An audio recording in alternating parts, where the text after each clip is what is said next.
Hello everybody and welcome to धन। आज के टुडे मार्केट्स के एपिसोड में हम बात करने वाले अबाउट टू इंटरेस्टिंग टॉपिक्स। जुलाई 25 में group non single premium segment में जबरदस्त गिरावट दिखी गई है। अब ये कौन से सेगमेंट्स में सबसे ज्यादा देखा गया है और इसका क्या इम्पैक्ट है, ये देखते हैं। And the second news is why global AI giants are laser focused on mastering Indian languages and what is the big picture on this story. Let's dive deep into it. Hi, this is your host Suhani Kataria and let's begin.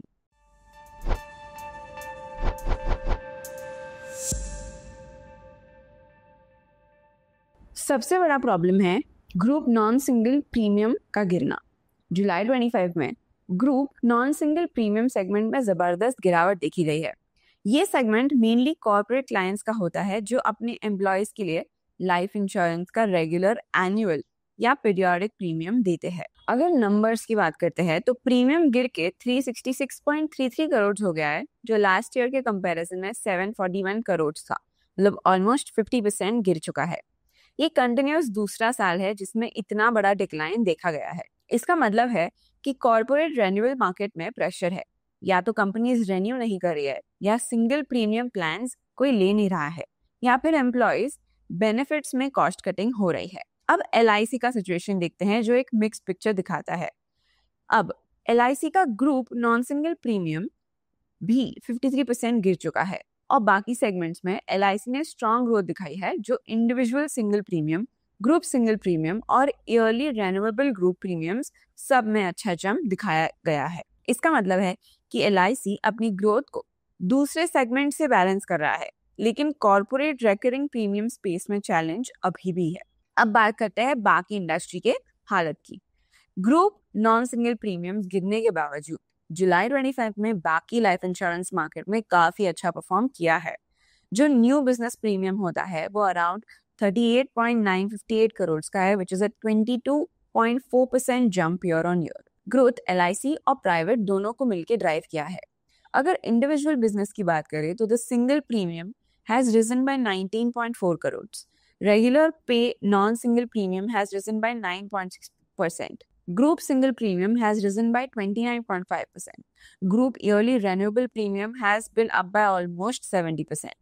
इसमें LIC का share भी 1112 करोड़ के साथ बढ़कर 300 करोड़ हो चुका है। अब अगर अप्रैल टू जुलाई FY26 का क्यूमुलेटिव व्यू देखते हैं तो अगर पूरे 4 महीने का व्यू देखें तो total industry premium is up by 9%, जिसमें LIC is up by 8%, private insurance is up by 10%। मतलब ओवरऑल इंडस्ट्री ग्रोथ काफी हेल्दी है, लेकिन ये जो डिक्लाइन है वो काफी सेगमेंट स्पेसिफिक है। अब ये गिरावट क्यों इंपॉर्टेंट है? स्टेबल इनकम का लॉस है। रेगुलर पे प्रीमियम्स प्रेडिक्टेबल रेवेन्यू देते हैं और गिरावट का मतलब होता है कि हर साल नए क्लाइंट्स लाने पड़ेंगे। दूसरा कि कॉर्पोरेट रिलेशनशिप पे इम्पैक्ट होता है। लॉन्ग टर्म कॉन्ट्रैक्ट्स टूट रहे हो सकते हैं या कंपनीज चीपर प्रोडक्ट्स चूज कर रही हैं। उसके बाद है product mix shift. Group single premium products का क्रेज बढ़ रहा है क्योंकि कंपनीज एक बार में पेमेंट करके एनुअल बजट का लोड कम कर रही है। लेकिन if you look at a bigger picture we can see some strong areas, जैसे सिंगल प्रीमियम प्रोडक्ट्स है जो ईयरली रेन्युएबल ग्रुप को कवर करता है। जो वीक एरियाज है वो है रेकरिंग कॉर्पोरेट ग्रुप कवर्स, जो नॉन सिंगल वाले सेगमेंट में आते हैं। अगर ओवरऑल हेल्थ देखते हैं तो इंडस्ट्री रेजिलिएंट है, लेकिन कॉर्पोरेट रेन्यूअल स्पेस में स्ट्रेस क्लियरली विजिबल है। अब बात करते हैं दूसरे स्टोरी के बारे में। AI के लिए लैंग्वेज क्यों सबसे ज्यादा इंपॉर्टेंट है? आज के AI मॉडल्स जैसे ChatGPT, Gemini basically language prediction system होते हैं। ये जितने ज्यादा और जितने डिवर्स लैंग्वेज डेटा पर ट्रेन होंगे उतना ही एक्यूरेसी और कंटेक्सचुअल आंसर्स सही मिलेंगे। लेकिन सबसे पहला प्रॉब्लम है बायस का। अभी तक काफी AI मॉडल्स का ट्रेनिंग ज्यादातर डेटा इंग्लिश में हुआ है, क्योंकि इंटरनेट पर high quality public data mostly English में अवेलेबल है। इसीलिए उसका रिजल्ट होता है कि मॉडल इंग्लिश नुआंस समझने में बेस्ट होता है। लेकिन अगर आप उसको कोई रीजनल इंडियन लैंग्वेज में क्वेश्चन पूछो तो या तो वो गलत जवाब देगा या कोई जेनेरिक सा जवाब मिलेगा। जैसे एग्जाम्पल, अगर तमिल में पोंगल रेसिपी पूछ लो तो वो नॉर्मल राइस डिश ही बता देता है instead of a cultural authentic recipe. उसके बाद है the plain text output. AI का काम है कि प्लेन टेक्स्ट जनरेट करना। अगर ट्रेनिंग डेटा एक ही लैंग्वेज का होगा तो एआई का डिफॉल्ट सोचने का तरीका भी वही बन जाएगा। इसीलिए लोकल लैंग्वेज ट्रेनिंग एक ऑप्शनल फीचर नहीं है, ये एक कोर नीड है एक्यूरेट और रेलेवेंट रिस्पॉन्स के लिए। अब देखते हैं कि इंडियन लैंग्वेजेस का क्या पावर है। पहले तो बहुत ज्यादा स्केल एडवांटेज है। हिंदी दुनिया की थर्ड सबसे ज्यादा बोलने वाली लैंग्वेजेस में से टॉप करती है after English and Mandarin. Top 10 Indian languages मिला के 1.7 बिलियन लोग बोलते हैं, which is almost 21% of the population. उसके बाद बात करते हैं कि India is the gold mine for diversity. एक ही लैंग्वेज के अलग अलग रीजन्स में बोलने जाने का अंदाज भी बदल जाता है। बिहार की हिंदी वर्सेस राजस्थान की हिंदी बहुत अलग है। एआई के लिए ये एक डेटा रिचनेस ट्रेजर है जो ग्लोबल लेवल पर एक्यूरेसी और कल्चरल सेंसिटिविटी इंप्रूव करता है। उसके बाद आता है ग्लोबल एआई जायंट्स का इंडिया फोकस। मतलब let's look at the data कि कौन सी कंपनी में इंडियन लैंग्वेजेस सपोर्ट सिस्टम कितने हैं। अगर ओपन एआई की बात करते हैं, मतलब चैट जीपीटी, उसमें ऑलमोस्ट 12 इंडियन लैंग्वेजेस ट्रेंड है।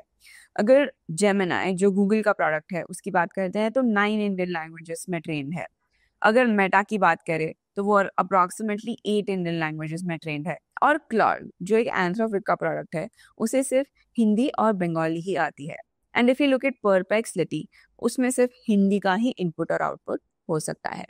ये कंपनी सिर्फ ट्रांसलेशन ऐड नहीं कर रही है बल्कि अपनी एआई को इंडिया रेडी बनाने के लिए, फ्यूचर ग्रोथ के लिए रेडी कर रही है। अब अगला क्वेश्चन आना चाहिए कि इंडिया क्या पुश कर रही है एआई के लिए। तो पहले तो government support. India AI mission पे है, विच इज देसी एआई मॉडल्स बनाने का फंडिंग देती है। पहले तो है सर्वम एआई जो 11 इंडियन लैंग्वेजेस में text to speak AI model launch कर रही है। उसके बाद आता है ज्ञानी.ai which is 14B parameter voice AI model बना रहा है, विच इज गवर्नमेंट बैक। अगर प्राइवेट प्लेयर्स की बात करते हैं, there is Bharat GPT by CoRover which is a multilingual chat box. उसके बाद है सोकेट जो इंडियन स्क्रिप्ट के लिए एआई इंफ्रा बना रहा है। The next one is about the soft power strategy.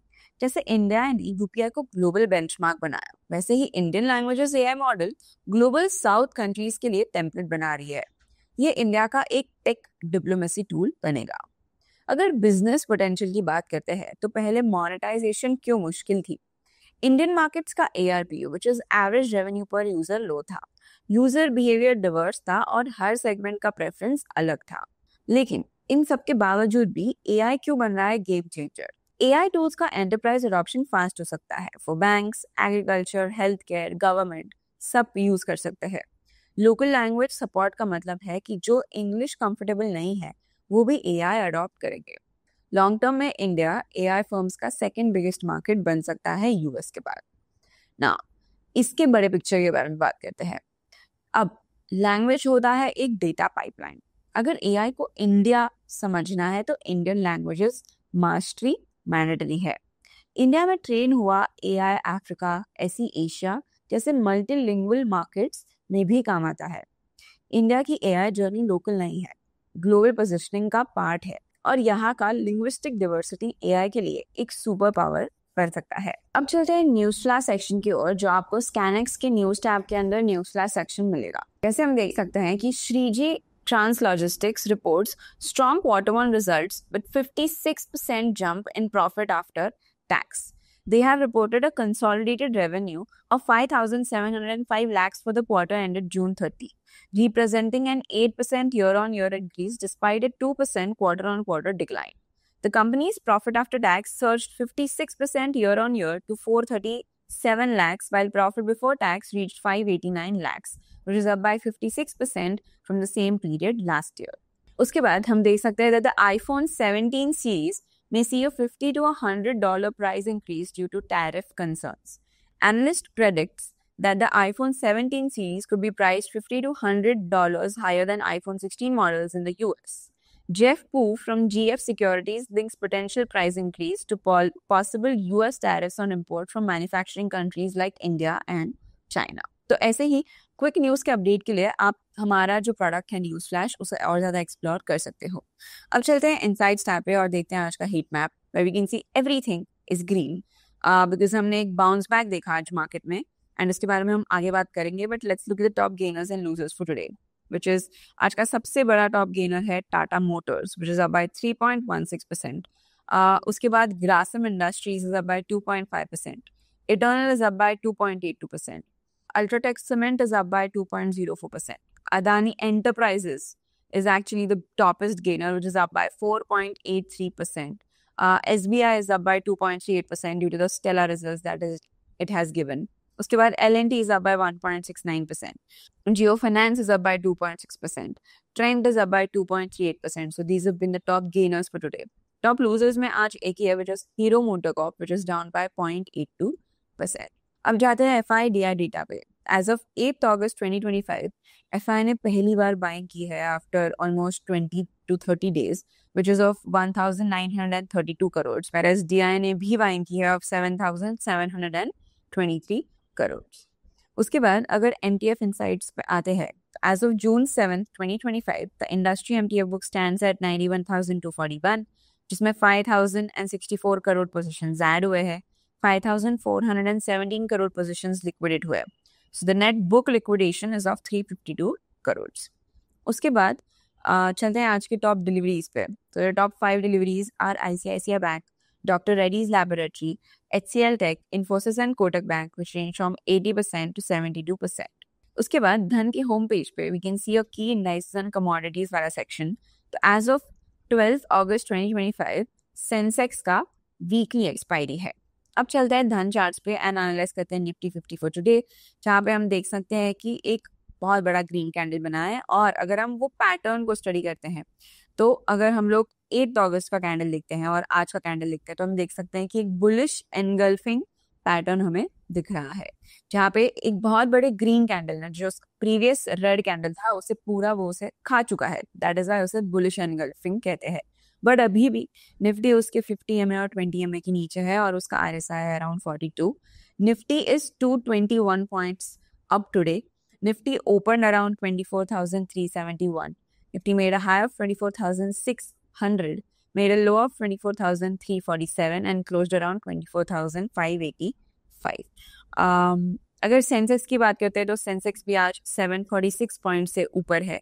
Sensex में भी सेम बुलिश एनगल्फिंग वाला पैटर्न हमें दिखाई देता है, बट वो भी उसके 20 MA और 50 MA के नीचे है और उसका RSI भी है अराउंड 42.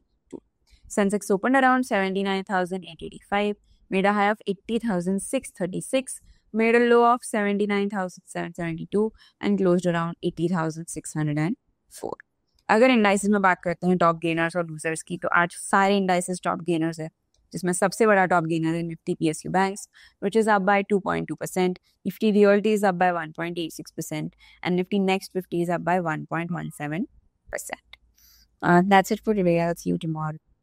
तो क्या लगता है आपको, क्या AI सच्ची में इंडिया का सुपर पावर बन सकता है? Just like UPI? Tell us in the comments below. Till then, like, share and subscribe and stay curious and stay updated. Investments in the securities market are subject to market risk. Read all the related documents carefully before investing.